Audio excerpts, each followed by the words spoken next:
So now we're gonna do the butterfly splint for thumb, CMC, and MCP joints. Okay, so you'll have a template similar to this one here.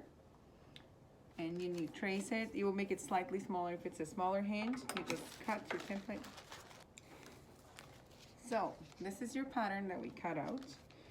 So you're gonna come around and make sure, so this is how we will do, obviously clearly you can't do this with the paper, but you're gonna come around the hand here and you should have the tabs just so they can go slightly longer than the actual width of the hand, as so here. So this side will come a little bit longer when we wrap around. So this is the proper size for our client here. Now you trace your pattern.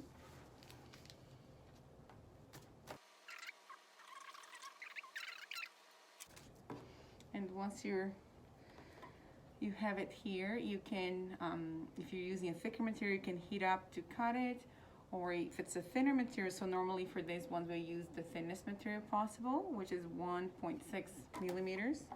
You can just go and use a sharp pair of scissors and cut. Okay, and I'm putting the hydrocollator and be back.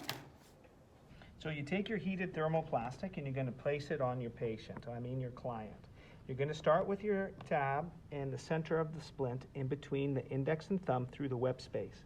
Again, you want to first get a good position. Second, wrap it around your material. Third, you need to cinch that material. Fourth now is where you're going to spend your time contouring, rolling the splint through the web space so we don't have anything pinching. Okay, now you have to be very speedy. I would say out of difficulty to fabricate this brace at a 0 to 10, this is a 10. So ideally you would like to cunch your thermoplastic right on the patient.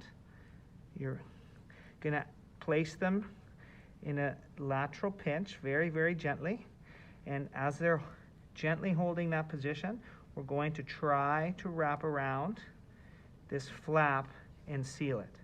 Now your working time with this is very, very low, and I could not achieve that.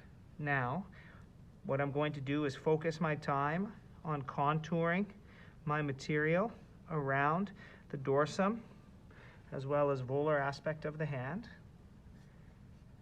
I'm going to get my China marker, because this does not want to cross the wrist, and identify where I'm going to cut. Then I'm going to reheat this and essentially cinch it together to ensure that it does not separate.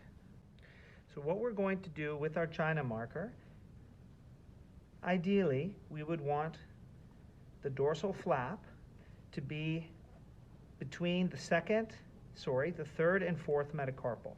So we're going to just mark where we want to cut. We want to mark at the wrist joint where the wrist is, because we don't want to impede wrist motion, so that's a dorsal portion.